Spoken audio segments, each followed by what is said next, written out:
retreat story really starts at last year's retreat, 2016. So we go to a Sunday service.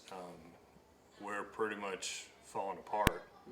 We get to, and it's the worship service after retreat, which that was my first experience with it. And watching those guys singing like that, Kristen told me to go up there and pray, and I did.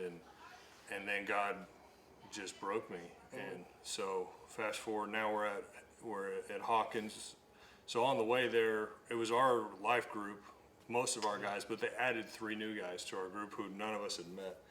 And so we all get there and we're all getting to know each other. And the worship service and the sermons that first night was just awesome. And we go to have our small group, and Rick was one of the new guys that none of us really knew, starts telling his story, and he has an amazing story of forgiveness, a wrong that was done to him that very close to me, and hearing the pain in his voice about how painful it was to forgive that person really shined a light on the pain that I'd caused Kristen, and the level of forgiveness that she had to muster up to forgive me. And so they tie my hands, my feet down, and then they put the snake on me after they blindfolded me. I hate snakes. Absolutely hate them. And I can feel them moving. And I'm laying there, and I'm already stressing, and I just feel God almost in that box with me. Like I felt that snake was my sin, and everything that I'd done to Kristen, everything I'd done to my family was on my chest, and I was stuck in that box. I hear Corey yelling, "We're coming, hey guys, we gotta do this for Cole, we're coming. And then Jeremy Rexwinkle comes up to the box, and he said, "Do you hear that? They're fighting for you. We're gonna fight for you, you gotta fight." And man, the tears started, and I couldn't stop. The rest of the big event was just amazing to see God working not only in me but in everybody else in the cross challenge.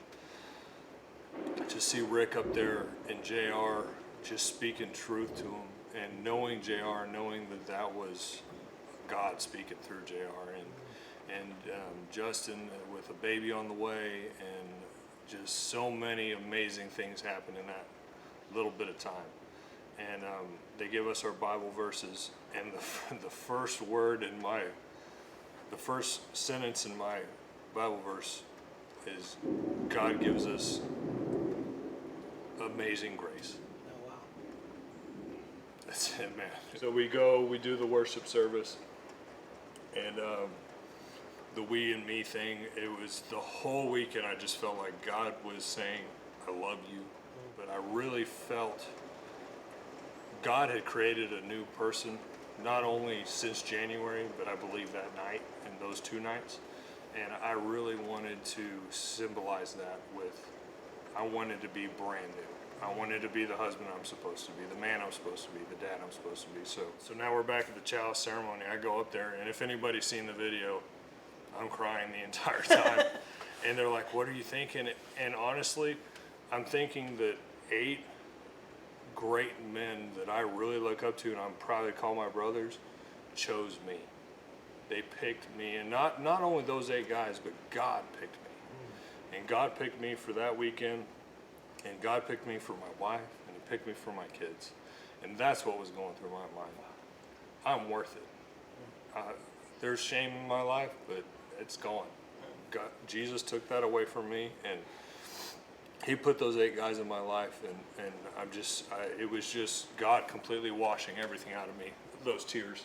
I start walking back to my seat, and I see Damien sitting with Jeremy Rexwinkle, and I immediately start praying for Damien, because I think he's about to make a decision, and I really hope he is. I hug both of them, and I go back to my seat, and Damien comes up, and he tells me he just got saved. Golly, that was, and he said, I saw what was happening in you, and I wanted it. And just to see those guys growing, and even though it caused me a lot of pain and caused my family a lot of pain, I was able to tell them that story. and we were all able to grow from it. And I am on my way to being the husband and the dad and the man I'm supposed to be. I have 8, actually, I'll say, I have 139 amazing brothers that were at that retreat with me. And I can't say enough about retreat, but I just can't say enough about GM. That not only has GM saved my marriage, it saved my life. The guy watching this who was where I was hiding in those dark spaces, you're not alone, man. No doubt. You got a church full of brothers that love you. I love you. Reach out to me. I'll help you.